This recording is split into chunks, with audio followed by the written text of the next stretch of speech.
غوث اعظم المدد یا غوث میں معذرت کے ساتھ عرض کروں گا اگر کسی کے جذبات کو ٹھیس پہنچے، آپ شیخ عبد القادر جیلانی رحمۃ اللہ علیہ کو نہیں پا سکتے۔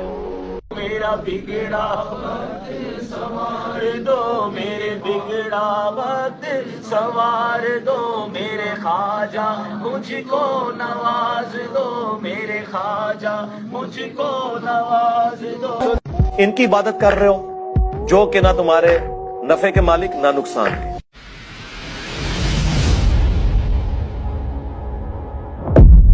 کیا وہ ایسوں کو شریک بناتے ہیں جو کچھ بھی پیدا نہیں کر سکتے اور خود پیدا کیے جاتے ہیں، اور نہ ان کی مدد کی طاقت رکھتے ہیں اور نہ اپنی ہی مدد کر سکتے ہیں؟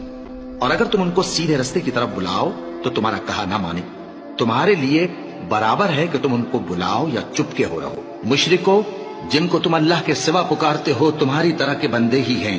اچھا، تم ان کو پکارو، اگر سچے ہو تو چاہیے کہ وہ تم کو جواب بھی دے۔ تو شرک سب سے بڑی گندگی اور نجاست ہے جس سے اسلام نے ہمیں بچنے کا بولو حکم دیا۔ اچھا، یہ بھاگتے تھے، وہ کہتے تھے جی ہم بابوں کی عبادت تو نہیں کرتے، ہم کہتے ہیں رکو ذرا، صبر کرو، آگے چل۔ آگے لکھا ہے تیرے نفع نقصان کے مالک نہیں عیسیٰ اور ان کی ماں۔ آیا نا دوڑ تھلے، چھڑ دے عبادت نو۔ اگر عیسیٰ اور ان کی ماں نفع نقصان کے نہیں ہے تو تواڈے بابے تے شاید کوئی نہیں، عیسیٰ کے جیسا ہے ہی کوئی نہیں، تیرا بابا تے شاید کوئی نہیں۔ یہ بھی بھائی ایک طہارت ہے کہ آپ اپنے نظریات کو شرک کی گندگی سے پاک رکھیں، اور یہ سمجھ میں بھی آسانی سے آ جاتی ہے۔ چاہے بتوں کے بارے میں ہو، چاہے مرے ہوئے بابوں کے بارے میں جو اپنی زندگی میں اپنا پیشاب نہیں روک سکتے تھے، ان کو اگر تم مشکل کشا مانو گے ہم وہ ساری آیات ادھر بھی فٹ کریں گے۔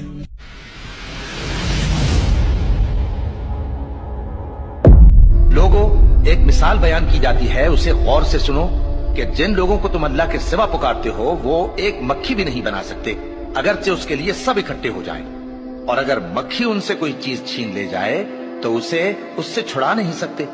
طالب اور مطلوب یعنی عابد اور معبود دونوں گئے گزرے ہیں۔ ان لوگوں نے اللہ کی قدر جیسی کرنی چاہیے تھی نہیں کی۔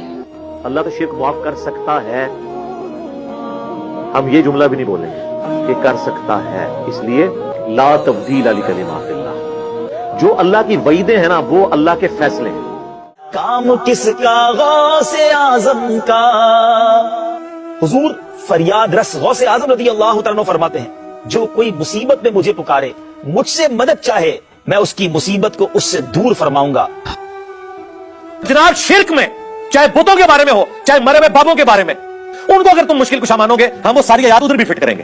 ویسے مجھے تو ضرورت نہیں ہے، میں نے تو عیسیٰ ابن مریم اور ان کی والدہ کے بارے میں آیت پیش کر دی ہے، سورۃ المائدہ کی 72 قیامت تک کے لیے پکی دے دی ہے کہ عیسیٰ اور ان کی ماں روٹی کھانے کے محتاج تھے۔ تم ایسوں کو پوچھتے ہو جو نہ تمہارے نفع کے مالک ہیں نہ نقصان کے۔